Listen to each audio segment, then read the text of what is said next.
Hello everyone, myself Rupanshu Shrivastava, and thank you for joining our second lecture on Introduction to Python.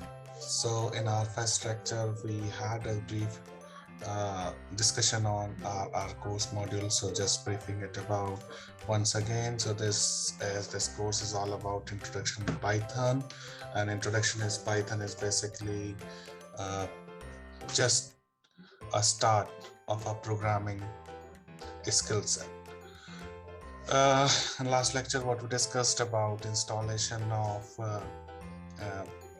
Python. So I think you should have installed Python on your desktop in case you have not yet done. So probably this is the URL which you can follow to install Python on your desktops. Moving ahead, what we discussed was this course is intended to start from the beginner's point of view, means you do not have one who do not know programming at all. So now to start this programming concept, basically, so there are two types of programming which we can define. One is dynamically typed languages and one is statically typed languages. Most probably those who know programming, they might be aware of what is dynamically and statically typed language. In case you are new, to give a brief of dynamically and statically typed languages are when we write code, probably there are two types of process which takes place when you write code. When you write a code, the set of lines basically are executed. So now if your execution is checking each line before doing the final execution, that's probably called as the statically typed languages. Means you write the code before running it will run the checks. Before running, if it runs the checks, so probably it is a static type languages, and dynamically typed languages are ones which do the interpretations or which do the code checking line by line. For example, if you have line 1, line 2, line 3, line 4, line 1 you did some print is something on the output, you want to display something, you define something, again you did a print on second line. Here it is an error in syntax, suppose a syntax error. So now what does the dynamically typed language will do? It will run these two statements, and then on third statement it will give a error. So now this, so probably the execution is line by line. So this is dynamically typed execution, and basically Python is a dynamically typed language.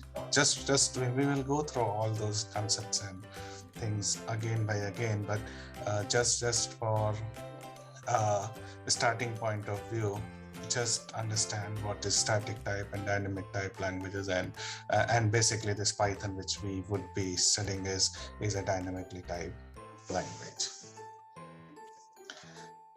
So other one more part of this Python releases, basically. So all the Python has various versions. So what we will be getting trained, or this training will be most on Python 3.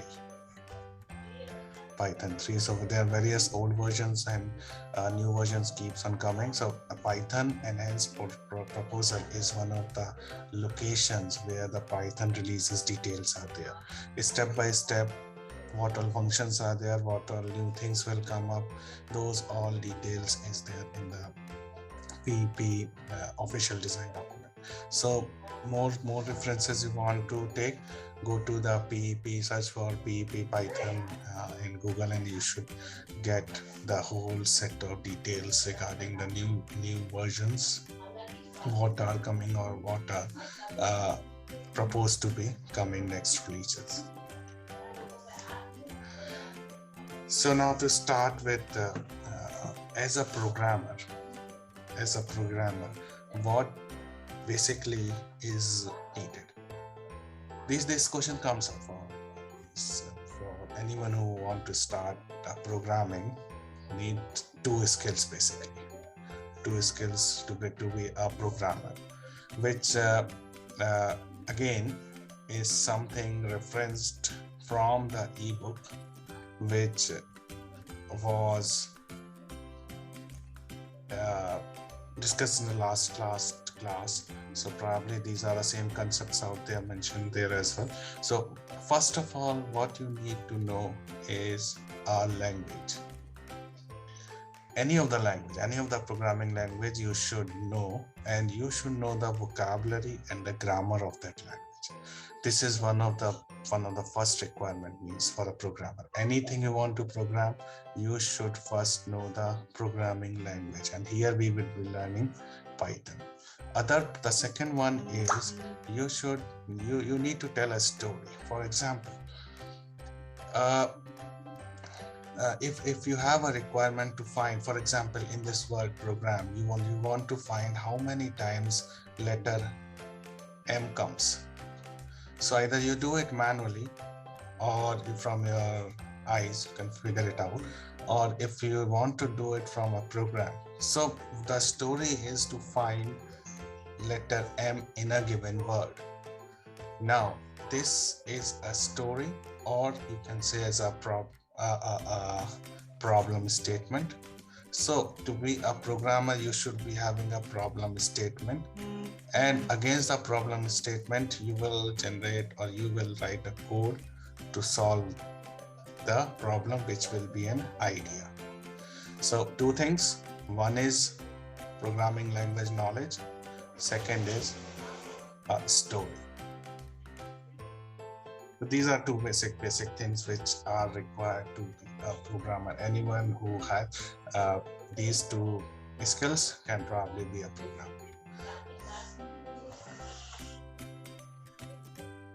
Moving more specific towards our Python language. So like we speak our language, we have a vocabulary, right? We have a vocabulary. Our language, our English language, have some vocabulary.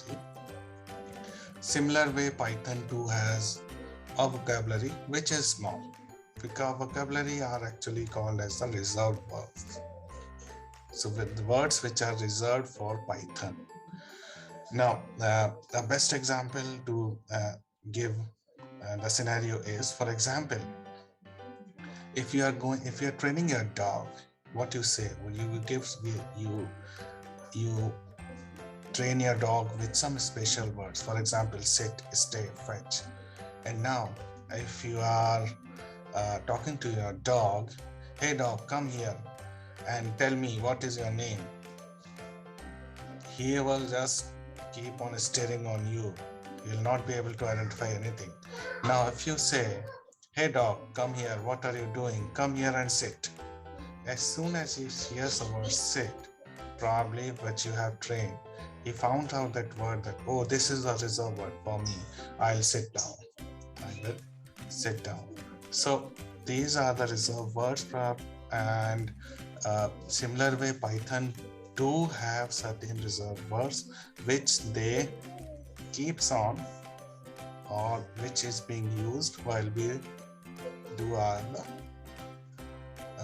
our coding part. Now these words are something which we will come across multiple times. So just as a reference, few words are being mentioned here, and these are called as the reserved words. So reserved words are something which are reserved specifically for our language. Here these reserved are reserved for Python language.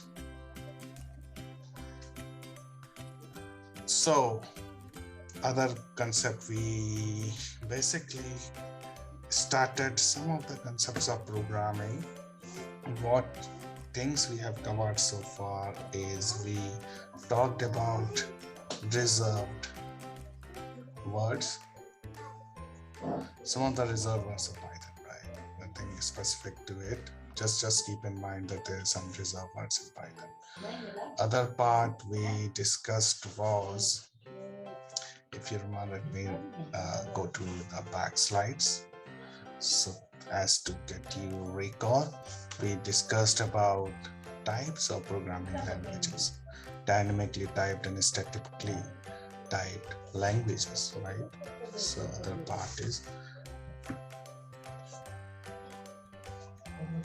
types of programming languages. Now, third thing is, which is important for a programming point of view, is to define a scope. Now, what is a scope? For example, you are a student X. For example, you are a student X. Now, student X, you are in a school named, suppose, SSC Convent. So this is my school where I study. So I referred my school name.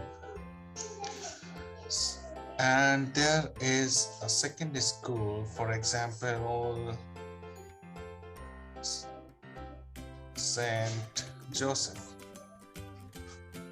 School, and there also a student X reside. There also a student. Same name student can be there in multiple schools, multiple locations, right? So when I call a student X from SSC Convent, it refers to this student, right? And when the scope of student X is within this particular boundary. When the same student is called from boundary of St. Joseph School, the scope of that student is within this boundary. So similar way, we define variables which have a scope. One is global scope, local scope, module level scope, and outermost scope. Just to give a brief understanding, you should be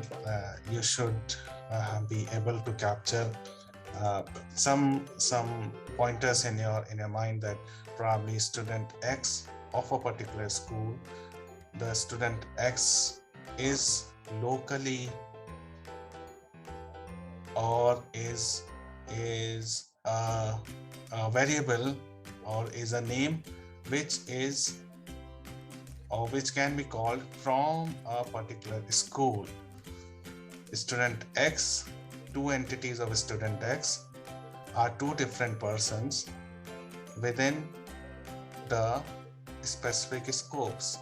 Now, these scopes, for example, student X for the SSC Convent School is a local, student X is a local scope. Same student X in St. Joseph is a local scope for St. Joseph School. Now, we'll go through more details, but the variables are defined in such a way in Python that within the scope they are being called.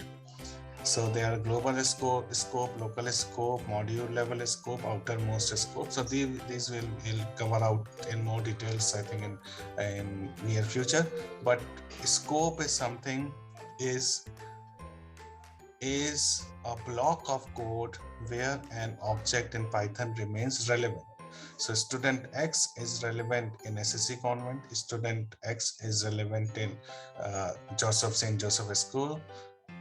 So this is how, once we start writing our code, these are some of the basics which will keep on working, is the scope part. So scope is very important in terms of programming when we define certain variables, or we define certain set of parameters which are to be called somewhere. So not too much typical, nothing to worry about it. The scope is just the example which I gave about the schools, just try to hear this video back once again. So scope definition is something which might be required and which is very much important when we start writing codes. So thank you for watching this. Probably this video is actually the lecture 2, which will give you a start, or which will give you a gist of how the programming is. Few things still to be done. If not done, install Python,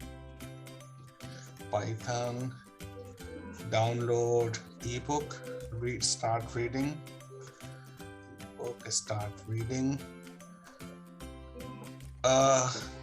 listen or go through this video once again. Scope, we learned about scope, we learned about types of languages,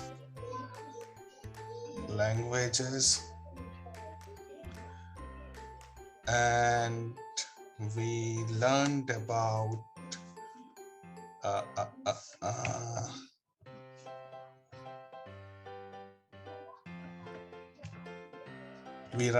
reserved words.